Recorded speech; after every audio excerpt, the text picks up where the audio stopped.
Hello दोस्तों, स्वागत है आप लोग का अपने YouTube Hariom physics math class में।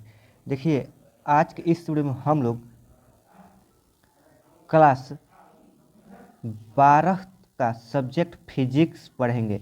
ठीक है, कल के वीडियो में हम क्लास 12 का फिजिक्स का पूरा सिलेबस बता चुके थे, यानी कौन चैप्टर से कौन यूनिट में कितना चैप्टर होता है, कितना मार्क्स पूछता है। तो आप लोग वो वीडियो नहीं देखे होंगे तो उसका मैं प्ले लिस्ट बना दिया हूँ, जाकर मेरे प्ले लिस्ट में देख लीजिएगा। आज हम पढ़ने वाले हैं फिजिक्स का चैप्टर 1। ठीक है, आज हम चैप्टर 1 स्टार्ट करेंगे, जिसका नाम है वैद्युत आवेश तथा क्षेत्र।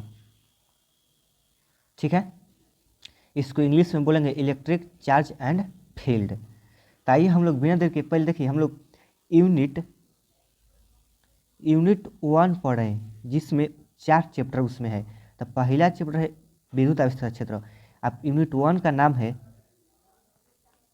स्थिर वैद्युत। तो पहले हम लोग स्थिर वैद्युत देखेंगे, यानी स्थिर वैद्युत होता क्या है, तब फिर हम लोग इस पर बढ़ेंगे, यानी चैप्टर 1 वैद्युत आवेश तथा क्षेत्र पर। आइए हम लोग पहले जान लेते हैं स्थिर वैद्युत किसे कहते हैं। अगर आप लोग मेरे व्हाट्सएप ग्रुप में नहीं जुड़े हैं तो मेरे व्हाट्सएप ग्रुप का नंबर है, इसमें आप लोग मैसेज कीजिएगा तो मैं अपने व्हाट्सएप ग्रुप में जोड़ दूंगा। ठीक है, क्योंकि मैं उसमें ही PDF अपना डालता हूँ। तो नंबर लिख लीजिएगा 98 0 84 937। नहीं तो आप मेरे चैनल के बायो में जाइएगा तो वहाँ पर मैं व्हाट्सएप ग्रुप का लिंक दे दिया हूँ। आइए हम लोग चलते हैं अपने चैप्टर की तरफ। देखिए, हम लोग पहले जानेंगे स्थिर वैद्युतिकी, यानी वैद्युतिकी किसे कहते हैं, यानी इलेक्ट्रोस्टैटिक्स। तो देखिए, स्थिर वैद्युतिकी किसे कहते हैं, तो भौतिक विज्ञान की वह शाखा जिसमें हम स्थिर आवेशों के अनेक माध्य होने वाली क्रियाओं के बारे में अध्ययन करते हैं, उसे हम लोग स्थिर वैद्युतिक कहते हैं। ठीक है, यानी हम लोग भौतिक विज्ञान की वह शाखा जिसमें हम लोग स्थिर वैद्युत यानी स्थिर आवेश के अनेक मध्य होने वाली क्रियाओं के बारे में हम लोग अध्ययन करते हैं या पढ़ेंगे, उसको ही हम लोग स्थिर वैद्युतिकी कहते हैं। आप लोग ध्यान रखिएगा। आप लोग चैनल को सब्सक्राइब कर लीजिएगा। देखिए, मैं अभी तुरंत स्टार्ट किया हूँ यह क्लास 1 फरवरी यानी 1/2/2024 से स्टार्ट किया हूँ। ठीक है, अभी देखिए संडे तक मेरा फिजिक्स क्लास चलेगा, फिर सोमवार से मैं फिजिक्स और मैथ पढ़ाना स्टार्ट करूँगा। इस चैनल पर आप लोग को फिजिक्स और मैथ का सिलेबस कंप्लीट किया जाएगा, और बाकी सब्जेक्ट यानी जैसे हिंदी हो गया, इंग्लिश हो गया, केमिस्ट्री हो गया।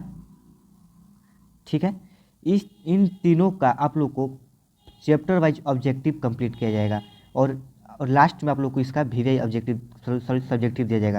यानी इन दोनों का सब्जेक्टिव ऑब्जेक्टिव यानी चैप्टर वाइज इसको कंप्लीट किया जाएगा, फिजिक्स और मैथ को, और इस पे आप लोग को ऑब्जेक्टिव सिर्फ मिलेगा इस तीनों का सब्जेक्ट का। तो आप लोग चैनल को सब्सक्राइब कर लीजिएगा, और हिंदी में ऑब्जेक्टिव और प्लस व्याकरण पढ़ाएंगे। तो आप लोग चैनल को सब्सक्राइब प्लीज़ चैनल को सब्सक्राइब कर लीजिएगा, और मैं फिजिक्स और मैथ 4 महीना में आप लोग का सिलेबस कंप्लीट करा दूंगा। तो आइए हम लोग चलते हैं अपने चैप्टर की तरफ। तो देखिए, हम लोग का चैप्टर 1 है विद्युत आवेश तथा क्षेत्र।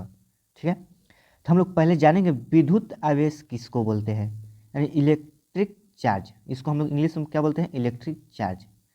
तो वैद्युत आवेश किसी पदार्थ का वह गुण है जो वैद्युत तथा चुंबकीय प्रभाव उत्पन्न करता है तथा उसका अनुभव करता है। यानी वैद्युत आवेश किसी पदार्थ का वह गुण है जो वैद्युत तथा चुंबकीय प्रभाव को उत्पन्न भी करता है और उसका अनुभव भी करता है, यानी उत्पन्न और अनुभव दोनों करता है। इसी को हम लोग क्या बोलते हैं, वैद्युत आवेश बोलते हैं। क्या बोलेंगे, वैद्युत आवेश बोलेंगे। ठीक है, आप लोग को याद हो गया। आप लोग बस इतने वैद्युत आवेश किसी पदार्थ का वह गुण है जो यानी वैद्युत तथा चुंबकीय प्रभाव को उत्पन्न भी करेगा और अनुभव भी करेगा, उसी को हम लोग क्या बोलते हैं, वैद्युत आवेश बोलते हैं। ठीक है, इसका PDF मैं अपने व्हाट्सएप ग्रुप में डाल दूंगा, आप लोग जाकर बायो व्हाट्सएप ग्रुप में जुड़ जाएगा, नहीं तो नंबर दूँगा, आप लोग उस पर मैसेज करेंगे तो हम जोड़ देंगे। आइए हम लोग अब अपना अगला चैप्टर पर चलते हैं, नहीं अगला क्वेश्चन पर। देखिए, पहले हम लोग चैप्टर स्टार्ट करने से पहले हम लोग जानेंगे तो इनका किसने खोज किया था, यानी आवेश के इतिहास के बारे में जानेंगे। ठीक है, इनका खोज देखेंगे। तो 600 ईसा पूर्व यानी 600 वर्ष पूर्व ग्रीस के मिल्टेस के वैज्ञानिक थेल्स ने अम्बर पदार्थ की खोज की। यानी 600 ईसा पूर्व से ग्रीस के मिल्टेस के वैज्ञानिक यानी ग्रीस मानिए 600 ईसा पूर्व थेल्स ने अम्बर पदार्थ की खोज की। बस आप लोग शॉर्टकट में जानिए 600 ईसा पूर्व। ऐसे अभी ऐसे अगर आप लोग को चैप्टर में आएगा तो इसे ये पूछता नहीं है आप लोग को क्वेश्चन में, बस आप लोग जान लीजिएगा, कोई पूछेगा तो आप लोग बता सकते हैं। ठीक है, तो 600 ईसा पूर्व थेल्स ने अम्बर पदार्थ की खोज की। किसने की थी? तो 600 ईसा पूर्व थेल्स ने अम्बर पदार्थ की खोज की थी। देखिए इसको हम लोग, देखिए अम्बर को हम लोग यूनानी की भाषा में इलेक्ट्रॉन को अम्बर कहा जाता है, यानी इसको यूनानी की भाषा में इलेक्ट्रॉन को अम्बर कहा जाता है। यूनानी की भाषा में इलेक्ट्रॉन को क्या कहा जाता है? अम्बर कहा जाता है। आप लोग ध्यान रखिएगा।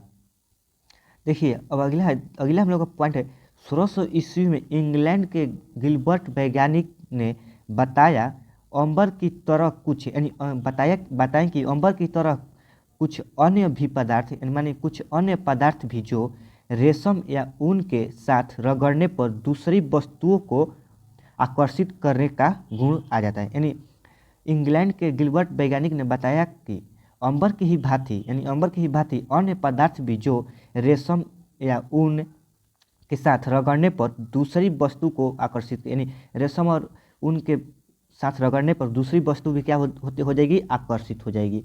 ठीक है, यही इंग्लैंड के गिलबर्ट वैज्ञानिक ने बताया। यानी अंबर की ही भांति कुछ अन्य भी पदार्थ हैं जो रेशम या ऊन या बिल्ली के खाल से रगड़ने पर यानी दूसरी वस्तु भी क्या हो जाएगी? आकर्षित होगी। आप लोग ध्यान रखिएगा। आइए अब हम लोग इसको एग्जाम्पल देखते हैं इसका बारे में। देखिए इसका एग्जाम्पल है, जैसे में आप लोग ध्यान रखिएगा, कांच, एबोनाइट। आप लोग को नहीं दिखाई दे रहा हो तो रुकिए, इससे लिख लेंगे। देखिए यह क्या है? कांच है, यह एबोनाइट है,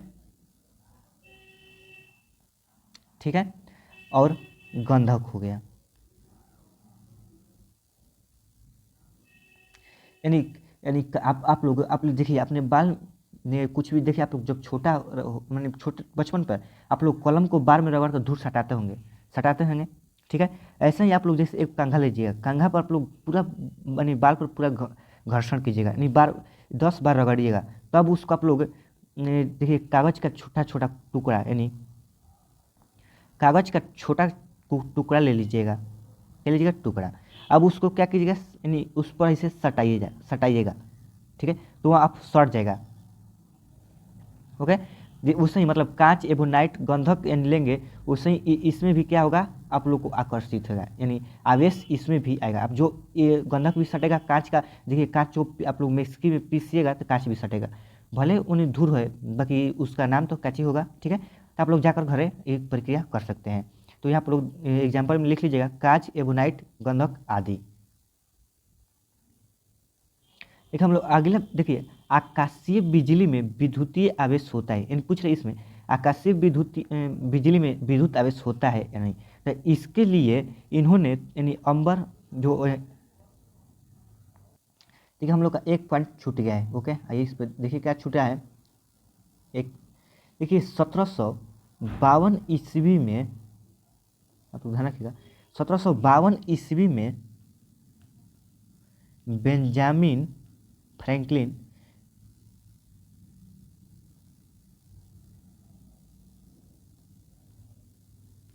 वैज्ञानिक